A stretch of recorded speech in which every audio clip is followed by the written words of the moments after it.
I'm going to start off with the reason, and actually the name of the panel, home. Can you contain this in 4 words? And Agla Varka, a name that you would see. So in many ways, Agla Varka, which was founded by 3 of us, which is essentially the next chapter where it talks about opening up a new chapter for Punjab. It comes from Amrita Pritam's poem. It comes from homesickness. So you know, with 3 Punjabis talking about Punjab and partition, and it's very difficult to explain to everybody beyond the Vindhyas what partition really means, how you carry it, how you inherit it, how it's a presence in your life before you know what the word really means. I was going to start off by talking about this, the fact that we created this space to talk about Punjab, the Punjab we inherit, the Punjab that we cannot access anymore. The bedtime stories that you hear are of a place that now lie beyond the border, a border that is very hot, a border that is across which is enemy territory, and you sort of carry this sense of loss with you, of what is home, where you come from.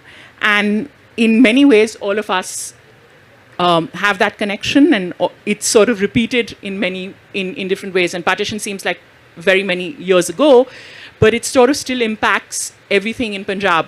You know, the fight about Chandigarh, why is it so evocative and emotive? Because it was a city that was imagined, that was different from the horrors that had been seen in 1947. So I think we don't really understand how much that sort of shapes politics in Punjab, but how much it also shapes your own identity.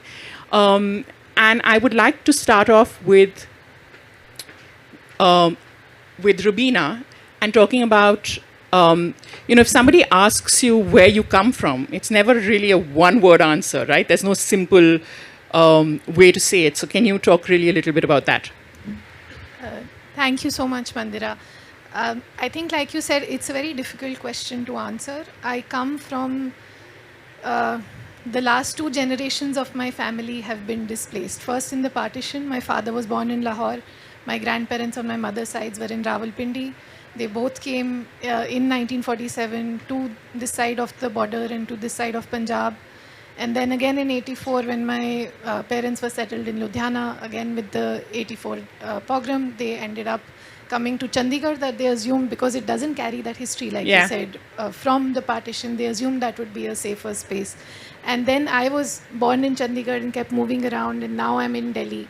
But to just say I'm from Delhi doesn't cover it. And to just say I'm from Punjab doesn't cover it. What Punjab? Which side of Punjab? And that always, whenever I meet somebody who understands that history of Punjab, it leads to the next question. Okay, which side? Where were your grandparents? Where were your great-grandparents? So I think that idea of home is very fluid, and it's very metaphorical now. There is no geographical space that I would say is home, that this whatever 100-kilometer radius is my house or is my home.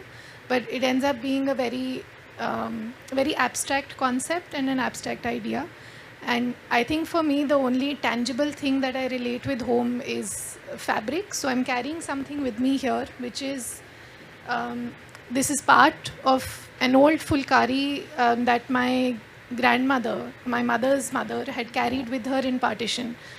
So when they moved, they had very little that they could take with them. It was just some jewelry, some money, and this fulkari. So the reason that this was so important to them, I only understand now, that why are you carrying this piece of fabric? And for me, that is now very linked to my sense of identity, my sense of home. Veio, you come from Manipur, and I think the question was asked yesterday. We were walking, and somebody asked you, so where are you from? And you said Manipur immediately, though you've lived in Delhi. You're a Naga from Manipur. Can you talk really about how it's not a simple answer for you too? Yeah, thank you, Mandira. I mean, just before I come to that, I'll just give a small incident. You know, my wife's first cousin is married to a person in Kochi, and she lives, she said, just about 1 kilometer from this place. And so my wife asked, what can we send her? She said she wants back home vegetables. Is that it?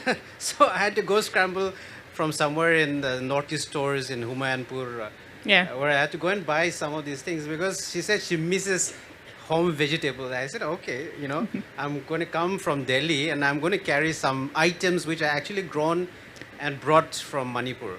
So I think that sense of home, feeling a sense of home is something very tied to there. I've lived most of my life in Delhi. And of course, that was Namrata asking me, where are you originally from? So I said Manipur. But then, I have made Delhi more of my home and I have every right that I can access as a citizen. And I have my family there. So it's, I have more connection with Delhi than Manipur in sense. But then, there is always something that is tied to me from where I was born. In our original tales, sometimes they say, there is something that ties you to where your placenta is buried. So I guess something about that, where you actually was born and your placenta was buried and you feel a sense of bond as though the umbilical cord is not cut or sort. And I That's think lovely, actually. also partly also because when I first came to Delhi, that was in the late 90s, there were very less of people who look like me. I mean, in a sense that physically, and therefore the constant question you've been asked, where are you from? It's something that it constantly haunts me. I mean, not as if I don't want to belong, but even now, even if I know there's a huge visibility of Northeast population, at least in Delhi, Bangalore, maybe little lesser in Kochi, but there is high visibility of people from that part of the region, Manipur, Nagaland, Mizoram. But still, those questions are often, something that get asked, as though, I cannot belong to a certain place. My friends from, let's say, Himachal or, West Bengal, they don't get asked those questions. It's a weird thing, We all, Delhi, as we say, it's very rare to find people who are actually from Delhi. Delhi is actually a place of migrants. All of us, Rubina and me and Mandira, all of us actually belong there. But a sense of disconnect is also there. Just while coming to this place, Rahul and I were talking about how Delhi in itself brings a sense of anxiety, a fear that, whether I really am safe here.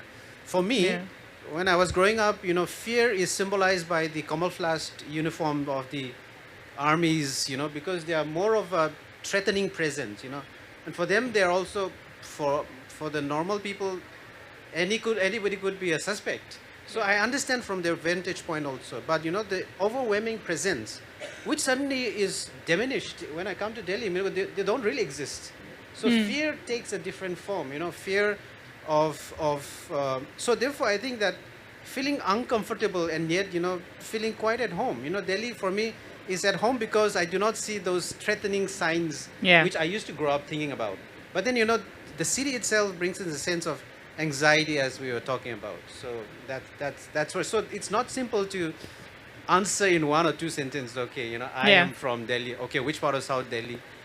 So all those things come into the picture as we talk about, Rahul, you come from from Kashmir, which is essentially stops or where you where he's talked about fear, where he's talked about where you may not be asked, or you may not look, you may not stand out in terms of where you look, but the moment you say you're from Kashmir, it sort of has this thing. So, can you talk really about the complications of saying where you really belong from?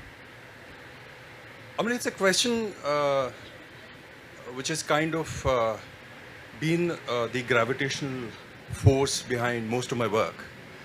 And it's a very complex question, right? Yeah. I'm a Kashmiri Hindu, which is a Hindu minority in otherwise Hindu majority India. We were exiled from there in 1990 and we found ourselves for the first time in the dusty Indian plains, where we had absolutely no idea about the fact that if you open the tap, the water supply has timings. Yeah. So, you get water from 7 to 9. I mean, these are the things which are completely alien to us. And in those days, I remember, and I've talked about it in my previous book, my mother getting really frustrated about the fact that we had suddenly become refugees in our own country. And she started saying this many times than it was supposed to. She made it a sort of a leitmotif of her life. She used to say that, anyone who cared to listen in those days, in the early 90s, that our house in Kashmir had 22 rooms, which is not true. But somehow, it became important for her to say this, that, we were not always living in a 10 by 10 room. So from Jammu, I went to Punjab and I met people who were completely different from the kind of stereotypes which Hindi film, cinema True, industry. completely. No tandoori chicken and no drink. So I got acquainted with a completely different set of people who were involved with the fight of land and, fights for caste. And then I come to Delhi for the first time. And, you're coming from a small town and you have a certain sensibility about, you think everyone is your friend. And suddenly you think, even in a professional setup, a friend of mine used to joke about it. He used to say that, I have so many knives in my back from my own colleagues that I can cut my birthday cakes with those knives for the next 50 years. And from Delhi, I went on to a completely different terrain, which is, the Naxal-affected areas of Bastar, etc. So this gravitational force has always been there. Now, the idea of home, I've realized means different things to different people. But at the heart of it, I think it means the same thing to us. I think home is something which is an antidote to the idea of impermanence. And all of us try to hold on to it because the world around us, especially today's world, is a very fleeting world. It's full of ruptures. The entire world is slipping away from us even as we speak. So the entire idea of home, I think, is to hold on to that very idea. Long time back, and I'll end with this anecdote. Long time back when I started traveling in the Naxal areas, once I was traveling from Chhattisgarh towards Telangana, and there was this one tarmac road which was recently built. And I saw this few Adivasi women sitting on their haunches in the middle of this tarmac road. And the drivers in those parts are absolutely crazy. They drive with a certain belligerence. Yeah. And I always feared that, a bus or a vehicle will come and it will mow them down. But I couldn't kind of figure out why they are sitting in the middle of this road, on this tarmac road. And I was embedded with a Maoist party in those times. And I spoke to the commander, who was also an Adivasi. And he said something really important, which has kind of stayed with me, and I've used this in my novel. He said, for that Adivasi woman or those women, this tarmac road does not exist. It is something where their village used to be at one point of time. So this tarmac road has not impinged upon their idea of home. I think that kind of explained the entire genesis of what I was trying to do there. Thank you. And for everybody who's wondering that why Amy is not speaking, Amy is going to read poetry right at the end. So just to sort of, I'm not cutting her out. She's going to have the last word, and I promise you will be powerful. I'm glad you brought that up, because in many ways this idea, and I'm going to sort of talk about an anecdote that I have. Many years ago, we took a trip to Lahore. My grandparents, me, and my parents. And it was, my grandmother had been back many times, and that was where she grew up. But on the way out, when we were, sort of leaving the airport, there was this woman who was the security officer, and she was sort of chit-chatting with her and frisking her and saying, "So, hello, how are you? You're going back so soon?" "Yes, yes." And then she said, and while she frisked her, she said to her, "So, and I'm going to say this in Hindi and I'll translate. आपको ये हमारा लाहौर कैसा लगा?" So she asked her, "So how did you like my Lahore?" And my grandmother, who never wanted to talk about partition, who said, those things are bad, we should just forget that, move on, turned around and told her, "Aapko mera Lahore kaisa laga?" Essentially, what do you think of my Lahore? Okay, and it's very much like that Adivasi woman, where both their memories of what they had. This was no longer her city. It was no longer the city of what she left. It had been changed. It had been rebuilt. It had new names, right? And for this woman, this was her city. So there were two ways of looking at this, and it's sort of a very neat way of looking at partition. And I wanted to talk to both Veio and Rahul on this because, in many ways, both the idea in Manipur where there is, which is where we all understand the fault lines when we read it in a newspaper, right?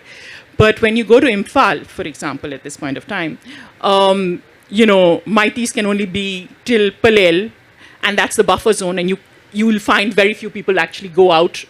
There is cookies cannot come there. I have a friend who's a journalist, who's a cookie who was from Imphal. She can't go back to her house. So every time anybody goes there, she asks them to take a photograph of the house that she lived in and her grandparents lived in, because that's the only way she can access it. She's sort of exiled from the same home because the only place now it can exist are the hills. And, there is, and you have Nagas. Can you talk really about the idea of home within this space which has been claimed by within different people and what it means to different people? Yeah, of course, Manipur at this time is in a very bad situation. I mean, things could go worse. I don't think things are still in a very standstill. I'm sure you all are aware of what is happening. Last 2 years, nothing much has improved over a point of time. There is certainly geographical division, sharp geographical division, at least between two communities.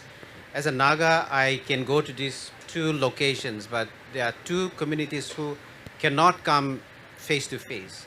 And I can see that kind of things that works out even in a neutral space like Delhi. Yeah. People are a little reluctant to go and associate with their counterparts, and it's a very sad thing. It feels. I feel the pain of having to see that, read that into the way they actually live out, and even how they had. Those stories have actually permeated into teaching the children, which is a very sad thing, which I have realized because some children grew up without even understanding, just because their parents have told them, that they actually get these kind of wrong notions about each other. And when I grew up, I've seen the very bad part of one phase of life. The 90s, the Nagas and the Kukis had a really terrible time. And having to go through that, as a young person, we thought, that will be the end of it. But then, here comes another one where the next generation have to once again live through it. Not just my generation, but the generation that comes after me. So it's in a very sorry situation that we are coming to at this point. And yet at the same time, there is this discomfort that continues to haunt people. Even as a Naga, from the larger perspective of most people in the country, because India is too diverse and it's sheerly, the sheer size of it can make it very difficult for one to understand. I get misunderstood for somebody from Nagaland just because I say I am Naga. That again, these layers of being removed from what one actually belongs to. It's a very strange thing that I come to grapple with sometimes. How do I explain it to people who do not really understand? Say Nagaland created in 1963, Manipur created in 1972. All these divisions of states and the demarcations, which did not really exist in our family, my parents' generation for one, suddenly become a reality. State boundaries are created. Of course, across the border, there is still a fluid boundaries where many people do not really, we were talking about how, let's say in the western part of the country, you may have sharp divisions of, borders being demarcated, barbed wire. Those things do not really exist even now. Even after all these talks about, the regime coming to bring about any kind of boundaries, these are going to be a very hard task to accomplish for even the government. And it's for many people, because I have friends from both the Meiteis and the Kuki-Zo communities, especially for the Kuki-Zo communities who have actually grown up in cities, like you're talking about your friend. It pains, because all they have grown to think of, their childhood memories, is just not accessible in that sense. So it's a very sad story to actually think about. I hope that none of us anywhere should actually go through something of these things. And coming to how we often interact with people from across, people who have gone through different kinds of pains, whether it's in the Naxalite hit region or the Kashmir. I remember having a very old landlord who, in Delhi, you know, one of the landlords was like, he keeps talking about how as a child he crossed from Pakistan to India, you know, that sort of thing. Yeah. Every time I come to pay the rent, he said, "Beta, beto," and he'll tell the same thing, you know, as Yeah. though it's a kind of catharsis for him. Yeah. You know, it's kind of therapeutic to actually tell his story. I was that man. I came barefoot, you know, and I was thinking, you know, there's certain things that actually connects us. You know, I'm in Delhi, and he's also in Delhi. Of course, I did not have to go through those tragedies as he had to go through. But then, you know, the inability to go back, you know, I would find really difficult for me to actually find a place in Manipur from the job that I would actually go and seek. But also, I feel a sense of disconnect. But, you know, how do I handle this situation? It's an emotion that I cannot really describe in a very simple terms. That's a struggle which I go through every day. Rahul, that struggle is pretty much real for a Kashmiri Pandit going back only as a tourist, whether the house is 20 roomed or not. And narrative. Whose story is it? I think the idea of home also works in two ways, right? One is when you cling on to the idea of home, when there is no affliction of a physical violent displacement.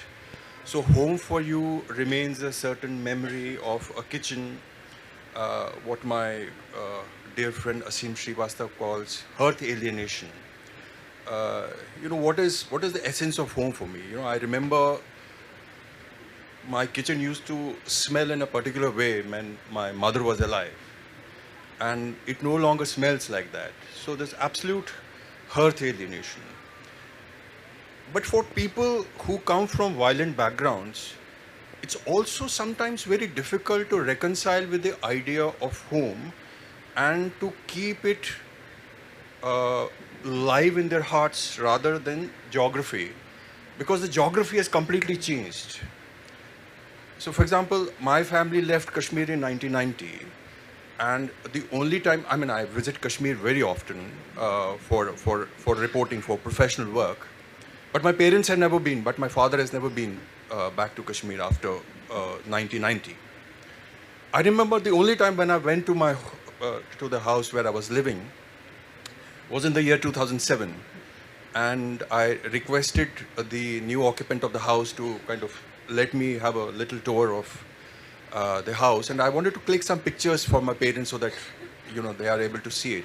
Now, I remember in the first floor, you know, we used to have this little study where there was a bookshelf which had, you know, complete works of Swami Vivekananda, Arabian Nights. There was Gandhiji's autobiography with a handwritten note by Gandhiji. And suddenly I saw that, and it was very intact in my memory as a 14-year-old boy. And in the year 2007, when I went there, the shelf was replaced by a shelf where the new occupant had kept vegetables. And in the little lawn which we had in front of the house, there used to be an apple tree where, you know, we used to play as children. And because they needed more space, that apple tree was cut. So now where is this home for me, right? I remember in exile, when you used to live in this really small 10 by 10 room in Jammu, and I used to pass from my school to this little dwelling we had, and I used to see this little house, which was called the White House. It was a small house, but in those days, in the eyes of a refugee, a migrant, that space was magnified. And I used to look at this college boy who would have a little space of his own, and he would play choicest Hindi film songs of the early 90s from that particular lane. And I went back with a film director in that particular lane in the year 2016. And suddenly that small lane, which I had so much hankering for, that maybe someday I will have that White House to myself, it suddenly felt so small and claustrophobic. And suddenly the dimensions of home, this idea of home, had completely changed in my mind. But I think, to sum it up all, you know, for some of us who cannot go back to homes, I think it's a sanctuary which we have to build in our homes, in our hearts, rather than in geography. But still, when we go to Kashmir, some really magical things happen. Like my mother tongue is Kashmiri, right? And I barely speak in Kashmiri. The younger generation, they can hardly speak in Kashmiri. I speak in Kashmiri to my father, maybe 3 lines in the morning and 3 lines in the evening. And suddenly, when you go to Kashmir, and I've lived there for 2 days, and on 3rd day, something really magical happens, which is that suddenly a spring of words open up for me, which are words which I don't remember I've used for 30, 40 years. And suddenly they spring up like this, like this spring, in my memory, and I use them so easily and profoundly. So I think even with that, that geography, some connections I think will remain intact. That's beautiful. Rubina, I wanted to ask you, you work in communities where there are different sides of the same thing, and you work on a word that has vanished from our memory, really, rafu, repair, right? Nobody uses it anymore. It doesn't exist. You throw it away. But it also works in terms of repair, right? As how do you go back? How do you sort of find this? How do you mend? Can you talk a little bit about that? Sure. So I think like what Veio and Rahul have also touched on, that this idea of home feels a bit fractured now, especially for folks who sort of had those histories of migration, whether forced or voluntary. So that repair for me, coming again back to the fabrics that have shaped me, that it came from that idea of can we use ideas of repair, not just literally, but also metaphorically. So rafu, which is darning, is something that is very connected to the ethos of our subcontinent. And I try and use it to first heal myself and then try and bring communities together through ideas of stitching and textile art. So using stitching as a way of bringing communities together. Stitching together opens up spaces for vulnerability, spaces for conversation. And it is also something that is shared across our borders. So it's something that in present-day Pakistan, in present-day Bangladesh, in present-day India, it's a medium that especially connects women whose voices in spaces like Partition, in conversations around these things, are not always heard. So I'd love to share one piece very quickly. This is currently we're working on a cross-border quilt between India, Pakistan and Bangladesh, and trying to look at how do we really repair that fracture that has come, not just the borders that we have, but also the in our minds what we have thank you, in our minds what we have sort of created that division between us, and how do we really go back to that idea of home and so having that shared home amongst all of us. So this is a piece that somebody in Pune had made, which using Fulkari as a way of thinking of the future and thinking of what would we like to leave to our generations ahead of us, because Fulkari also carries that history. It was made for daughters and granddaughters to help them and give them happiness and hope in their future. So somebody who's made this piece, she's written a couple of beautiful lines. Lauta lao e hawaon wo waqt jo bas khayal mein reh gaya. So winds, please bring back that that time that now is only in my memories. So those were some ideas of how we can, how we try and use stitching as a way of bringing people together, of trying to heal and trying to rafu our ideas of home. That's really wonderful. And I'm going to ask, I know we are running out of time because we have about only 45 minutes. So I'm going to ask Amy at this point of time, and then I will go back in case we have missing, to talk really about like Lotar, though, may the winds change and bring better times. And Amy is going to read 3 poems.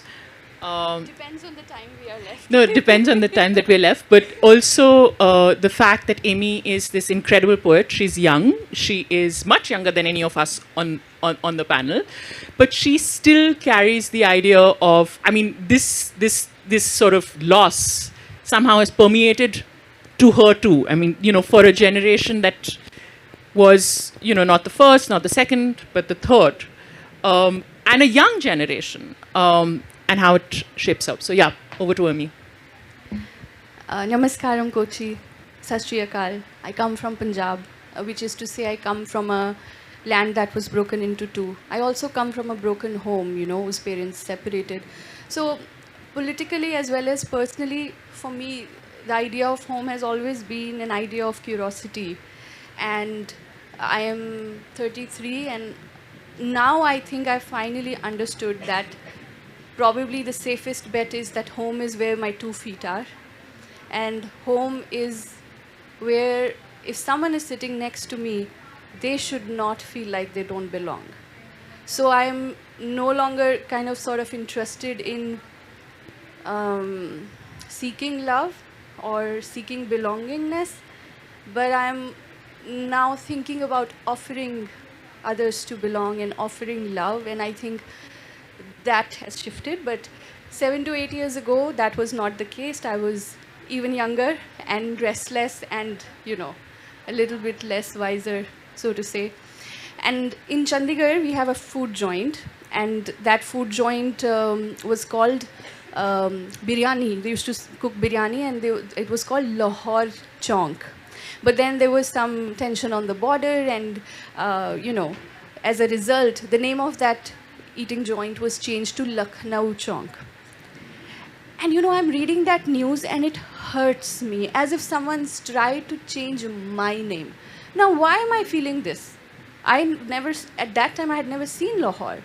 All my connection to Lahore was that my grandfather was a child of partition, and he migrated from Lahore to Amritsar in 47.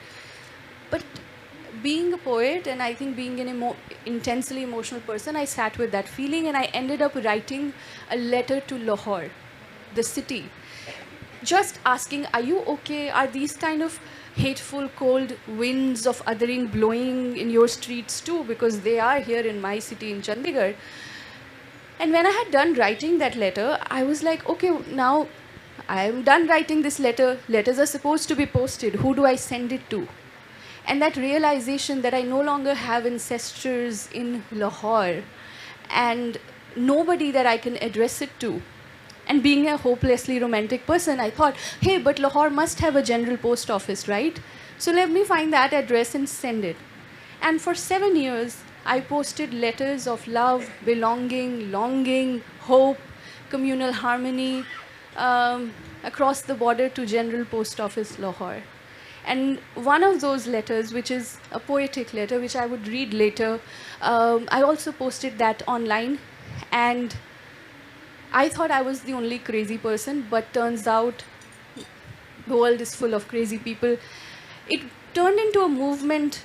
It went viral. People started writing letters to each other across borders. And when letters between India and Pakistan stopped in 2019, people started writing to each other on social media. Suddenly, Facebook groups were formed where people from my generation were beginning to talk to each other and ask questions and learn to know each other. And I was receiving messages and calls and emails and voice notes from diaspora, from Canada and Australia, older people who have experienced partition, who had seen it, sending me only love and blessings and saying, it feels like you have taken us back to Lahore, even though we don't live in Lahore. We live in Canada now. We live in Australia now. I don't know how that happened. It made me feel like this rupture we see, that division we see, is very conspicuous. It's very, like, you cannot ignore it. It's right in your face. But the deeper undercurrent of love is also there. And I think it's silent. It's not that vocal, but it is there. And 2 years ago, I was invited to Faiz Festival Lahore to come and read my poems in Lahore. And I went. And I saw the city of my grandfather. And I can't tell you the kind of love I received there. It is as if really the kind of love you receive from your grandparents when you go to their home after years. And it was just endless hugs and endless blessings and lots of things. But it's because of that I realized that home is a much bigger idea. Like Rahul said, it is something to do with your hearts, not necessarily geography. And just to close my answer, like Rubina showed this embroidery, there was a teenager schoolgirl who came to attend that poetry session that I had in Alhambra Hall, Lahore. And she brought an embroidered piece just like that. And you know, on that was a milestone which said Chandigarh to Lahore, 247 kilometers. And she had done it herself, and it still is like the first thing I see in the morning. It's in my bedroom wall. So yeah, I think my generation may not have experienced the first-hand displacement, but that displacement and a sense of, you know, homesickness has rippled through generations and come to us. And at my time, whether it's Anchal Malhotra or Anam Zakaria or other people, we are asking questions, we are building bridges, we are trying to reconnect. We are also taking a moment to grieve, because we never stopped to cry, to hold each other, to really, really grieve the kind of loss we experienced historically. And poetry? Yes. Okay, so we have time. Yes, we have. You're going to finish it in 7 minutes. We've timed you, so. Okay, so as promised, I will read my letter to Lahore in the end. But I was curating a newsletter about food, and this poem is very new in my memory, though it's not from our country, and it's from an American Philippines poet, Ina Carino, but it touches upon how home and food and rituals have so much to do with belonging and feeling settled somewhere. So here goes the first poem by Ina Carino. They write, New Year on my mountain, Mama says, long noodles, long life. So I slurp them loud, drink gingery broth, polka dot beads of sweat forming as my nose hovers over the soup steam. Circles for luck, circles on my dress. Papa says, make a lot of noise, so the children bang on pots and pans to hush yesterday's demons. Later in the cold, the family plods up to the hill to wonder at the fireworks, sky like a war zone, lit with spraying flames from Roman candles, fire on the ground from Vatusi whips snaking and coiling, sizzling on our feet. I feel it all in my chest, a drumming, a warning, a spell. Back in the yard, Granny doles out rice and meat and pineapple liquor, glass bottles of Sprite, but I am snoring by the midnight, my sisters and I still swathed in red chiffon. By morning, I cry because I missed it. I cry because they say I'm not alone. I cry because home is a warning.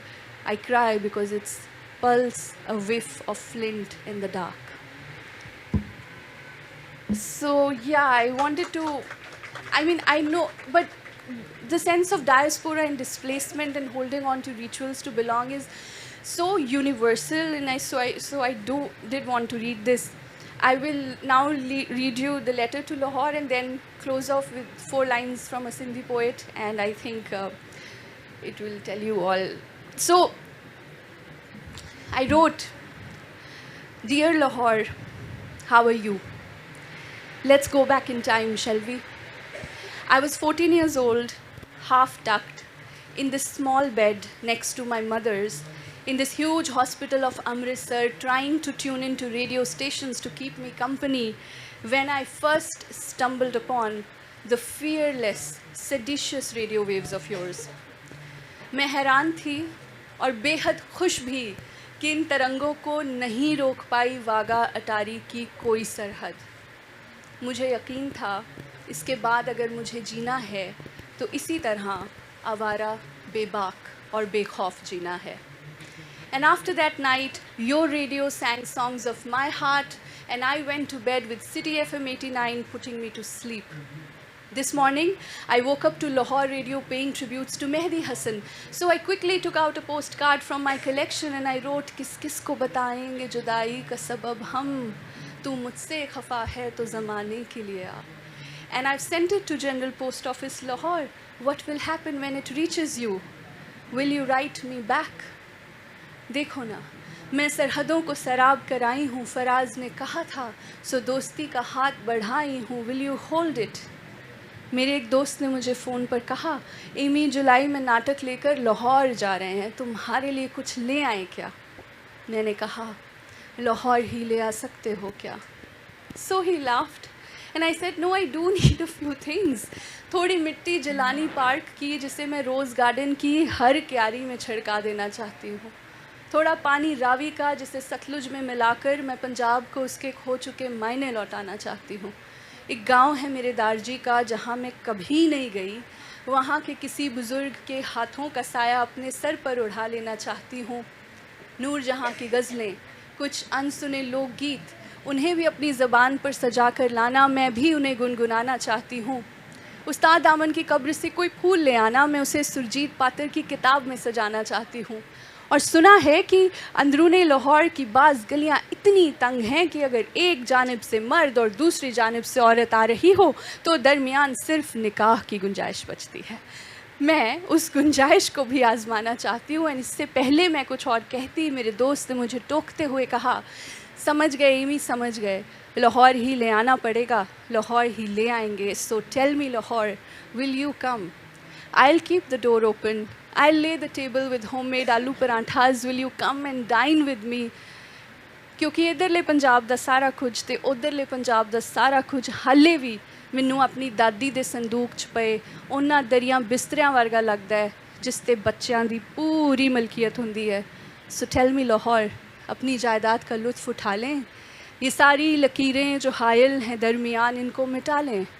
अटारी की लोहे से बनी सख्त ऊंची दीवारों में हम दोनों कुछ मासूम बोलती खिड़कियां बना लें. In hope of a day when this letter no longer needs an international postal stamp, Chandigarh to Lahore wali Amy. Thank you. And just how we feel this sense of, longing, people living on the other side of the border feels the same. And celebrated, loved Sindhi poet Sheikh Hayaz wrote this, after seeing his Hindu friends migrate to India from Sindh region, which is now in Pakistan. And I'll leave you with these 6 lines. And he wrote, I give you a puzzle. What is that bird whose one feather is in one country and the second feather in another country? If you can solve this puzzle, your eyes will overflow like a full water pot, and only then you can understand my pain. Thank you. So thank you. Any questions? None? Okay. Yes, right.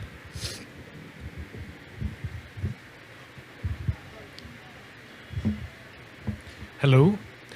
I think my question would go to Rahul, sir. So,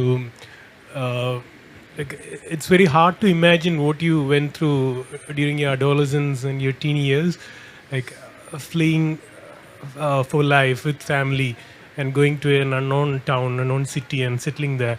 So, but when we see that from there, you are now known as kind of a conflict zone reporter. You are quite famous on that. It's like you jumped from fire to fire pan and from fire pan to back to fire instead of settling down on some warm, cool comfort zone. So just wondering how what is the mindset that keep you thinking, like you travel to Iraq, you go to Sri Lanka, go to Bastar, all these conflict-ridden places and see the horrors there and then report from there. So just would like to hear from you, sir.